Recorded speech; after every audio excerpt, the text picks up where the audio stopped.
welcome to the Speeding Bulletin. My name is Steve Younis from SupermanHomepage.com. This is all the Superman related news that happened during the week May 4th to 10th, 2012. Warner Home Video has released the first official animated clip and 4 images for Superman vs. the Elite, a DC Comics premiere movie coming June 12th from Warner Home Video. In Superman vs. the Elite, Superman's effectiveness as a superhero comes into question when a new group of super powerful crusaders known as the Elite appear on the scene. As superheroes, the Elite know no bounds and are more than willing to kill, even on a massive scale, to stop villainy, putting them on a collision course with the ever-ethical yet preferably non-lethal Man of Steel. In TV news, Superman homepage writer Isaac Frisby has updated our Young Justice animated series episode guide with a summary of the most recent Season 2 episode, Earthlings. Isaac has also written his review of this episode, giving it a 4 out of 5, saying, "I love the current storylines they are exploring." Cartoon Network and DC Entertainment released the episode description for Alienated, the upcoming new episode of the Young Justice animated series. In this episode, the team and the Justice League continue to hunt the Krolataeans that have invaded Earth, but the aliens have help from an extremely unexpected source. Alienated airs on Saturday, May 12th at 10:30 AM on Cartoon Network as part of the DC Nation block. Warner Home Video released the cover artwork for the upcoming DVD collection titled Young Justice Dangerous Secrets, which will collect the final 14 episodes of the first season of the animated series on 2 discs. You can pre-order this DVD from our online store now. In comic book news, DC Comics announced that Superman will be getting a 2012 annual. In the 48-page issue, Superman is captured and transported to an alien world where he'll fight for his life against the galaxy's best-equipped bounty hunters. Look for Superman Annual No. 1 to be available from August 29th. Meanwhile, DC Comics has also shown off the variant cover for Action Comics No. 10 by artist Brian Hitch. There was quite a bit of confusion last week as to which digital-first comic books were available and which ones weren't. After the Superman homepage contacted both DC Comics and Comixology, we found out that the next new chapter of the Superman Beyond digital comic book is tentatively scheduled for May 23rd. While DC Comics revealed the 12-chapter release schedule for Smallville Season 11 in both print and digital formats, Chapter 4 will be available digitally on Friday, May 18th. Superman comic books we reviewed this week included Action Comics No. 9, which was reviewed by Michael Bailey, who gave it a 2 out of 5, saying, "To me this is the first real clunker of the new era." Teen Titans Annual No. 1 was reviewed by Sean Morrissey, who said, "If this is just a taste of what's coming for this crossover, I'm afraid as readers we are doomed," and he gave it a 1 out of 5 rating. While Matt Shaw reviewed Earth 2 No. 1, giving it a 4 out of 5 score, saying, "That's one heck of a first chapter." Superman comics available this week from May 9th include Superboy No. 9, DC Universe Legacies trade paperback, and Superman Grounded Volume 1 trade paperback. This week we have a selection of the very latest releases in Superman merchandise from Mezzets and Funko. Check out this Mezzets 6-inch designer Superman vinyl figure for $11.86. Or how about this Funko Pop Hero Superman figure for just $9.70.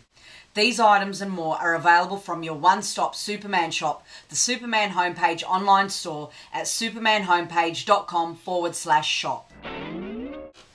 In other news, the celebrity guest lineup for this year's Superman celebration was announced this week, with those attending able to meet up with Smallville actors John Glover and Cassidy Freeman, and the Adventures of Superboy TV star Gerard Christopher.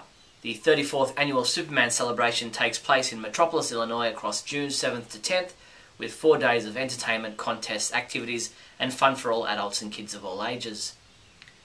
Game publisher Little Orbit revealed the identities of more characters for the upcoming Young Justice Legacy game. You can add Nightwing, Rocket, and Batgirl to the previously announced playable heroes, while Bane and Clarion join the list of villains who will be featured in their own showdown at the end of each mission during the game. The final villain will be revealed when the game is launched in February next year. The Superman homepage is an ever-growing community of fans celebrating their mutual love of the Man of Steel, and now we've made it even easier to be a part of that community by connecting with Facebook. You no longer need to fill in yet another registration form or remember another username and password to be a member on the site. As long as you're signed into Facebook, you can automatically sign in on our site as well. That's all the Superman news there was for the week May 4th to May 10th. I'm Steve Younis from SupermanHomepage.com. Great Scott! Great Scott! Great Scott!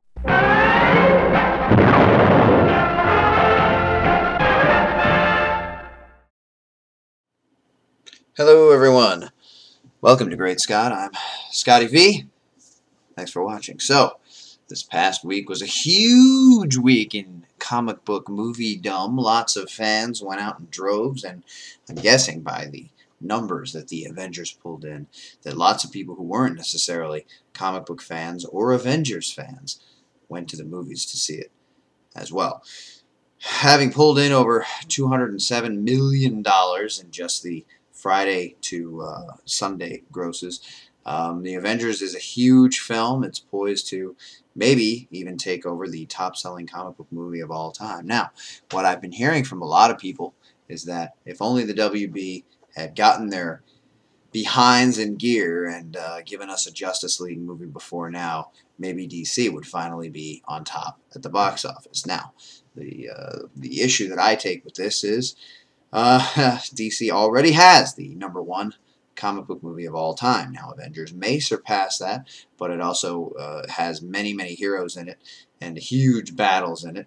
The Batman films by Nolan have already taken the box office by storm, and before Avengers, The Dark Knight was the #1 comic book movie.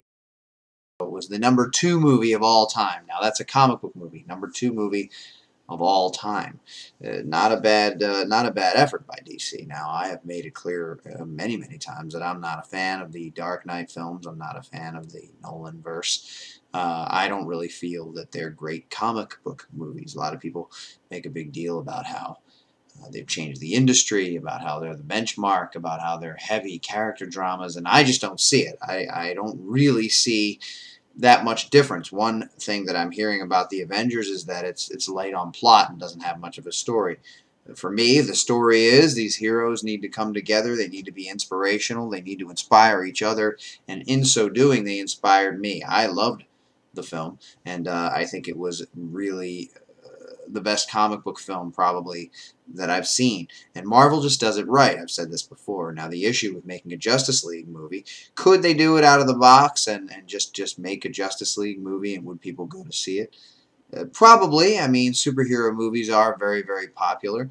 But if you look at Superman Returns, it was a bit of a disappointment in terms of box office, and they did not go ahead with the sequel. They are making Man of Steel, and we'll have yet to see whether or not that's going to fly, literally and figuratively. But to make a Justice League movie without the build-up, without the prequels, as I call them, Thor, Captain America, to a lesser extent, the Hulk movies, the Iron Man films, Marvel has been putting this into place for over 10 years. And they have done their due diligence. They have done a lot of work. They've done a lot of preparation. They've actually been advertising their own film within other films for over 10 years' time, and I think that it really paid off for them. As I said before, some people may have still gone to the movies anyway, and fans will always go out to see characters that they love being brought to screen, or even characters they don't know if they're a fan of superhero films.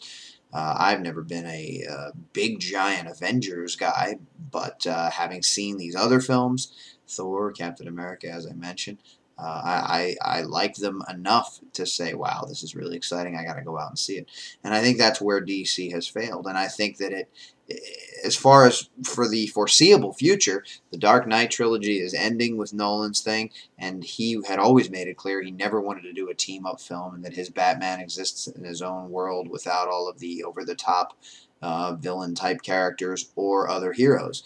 And the new Man of Steel film appears to be set in its own type of continuity, and it's being brought to us by the Nolan people again. So it's probably going to have a more, as they say, real-world setting. Although when I see a movie like The Avengers or Spider-Man, to me it seems like the real world, except it happens to be invaded by aliens and happens to have superpowered people in it. But that's what a comic book is. That's what these stories are about. So I'm not sure. I think it would take DC time, money, effort, and real concentration on building one idea like the Avengers over 10 years' time to try and make it into one universe where the Justice League could happen. We need to see a Wonder Woman, a Flash, a Superman, a successful Green Lantern. And I don't think even when they made Green Lantern or Superman Returns, that they were attempting to set anything up. They don't do that sort of thing, and they haven't. They need to take a page from Marvel's book, and they need to start putting Nick Fury cameos in. And when I say that, I don't mean Nick Fury, but I mean in every Marvel movie since the Iron Man film, they were doing this setup for Avengers. They had Nick Fury in there. They talked about it. It was mentioned in many different places. Captain America stuff was mentioned in the Hulk. Things were, being put into place because they're trying to make a cohesive universe, and I think that they really succeeded. This wasn't meant to be an Avengers review. I did love the movie. Go see it if you haven't, although I'm sure if you're watching this, you've already seen the movie. And hope that DC can come together with some of their single films other than Batman. It's really the only successful franchise they have going, and that's coming to an end. I think when we restart the franchise with Joseph Gordon-Levitt or with whoever comes to Batman next, if they want to have the possibility of a Justice League film, several years from now, they need to start planting these seeds, and Batman, Superman, the single movies need to be a part of that idea. Thanks for watching, everybody, and remember, always look up in the sky.